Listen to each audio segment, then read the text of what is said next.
Right, I should probably address some of what happened yesterday over in America, well, to the best that I can given what we know so far and what we can even say these days. We all know there was a situation at the Capitol yesterday, but what it was and how it happened still baffles me because much of it doesn't make any sense. But one thing we do know was infiltration was a thing at the protest, but in all honesty, that was always going to be a thing. Other parts of it seem at best implausible, while at worst impossible, and videos I have seen show law enforcement practically letting people in and deciding who goes up the stairs first. So like I said, a lot of shit that doesn't really make any sense, but I will look a bit more into it before commenting on that just yet. What we can talk about today is Twitter and other social media platforms, including this one, who not only removed Donald Trump's video yesterday during the shit show claiming it was inciting violence, which obviously it wasn't, but they also went on to ban him for up to 24 hours. Twitter, Facebook, Instagram and Snapchat all have him on a ban currently for up to a day. Now I, like many of you, would have seen the video yourself and it did not promote violence in any way, but if you ask me, social media platforms entirely overstepped the mark when they suspended him for it, or actually when they suspended him for anything, since he is the President of the United States, remember, because really you have to take in the monumental signal that this is putting out there for a moment. Public platforms that are used as the main discourse arena suspended the President of the United States, preventing him speaking to the American people, including the ones who voted for him. Now just imagine if they did that to old Joe, the senile kiddie-sniffing tosspot, for one of his many absolute brain farts not based in reality. That obviously gave us some of the best memes of 2020. The way his mind works or doesn't work at this point could be dangerous to many people, yet the media and big tech allow that to go on, but shut down Donald Trump for telling people to remain calm. Obviously though, if it was on the other boot, the media and Democratic Party would be in shit fits of rage, and big tech would back down instantly. Of course, we know big tech would never do that in a million years. Biden is their baby that they have openly helped to reach this point, because he would never have got there on his own. But I do find myself asking now, how long will it be before they ban him from all the platforms entirely and he makes the move to Parler, Telegram, Gab or some other social media site? Obviously causing it to explode in popularity while sending big tech and mainstream media outlets into absolute shit fits. I expect before long you will hear very loud calls to get Parler or any other site shut down when that happens. They know for a fact that Trump commands real support from real people, not just numbers on a computer that change depending on how many 200-year-old voters they need at the time. My bet at the moment is that they will ban Donald Trump on the 21st of January if it's not done before. I really cannot see them keeping him on there much past the 20th, let me tell you that.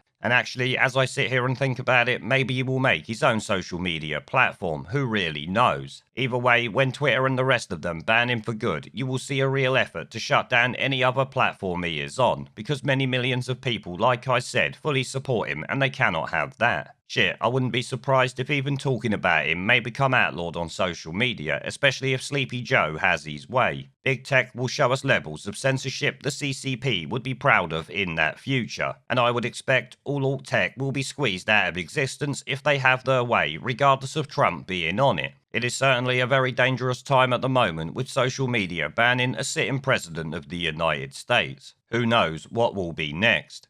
There is a pattern consistent throughout history of oppressed people turning on the oppressors, slaves against their owners, the peasantry against the feudal barons, colonies, Mr. Verhofstadt, against their empires, and that is why Britain is leaving.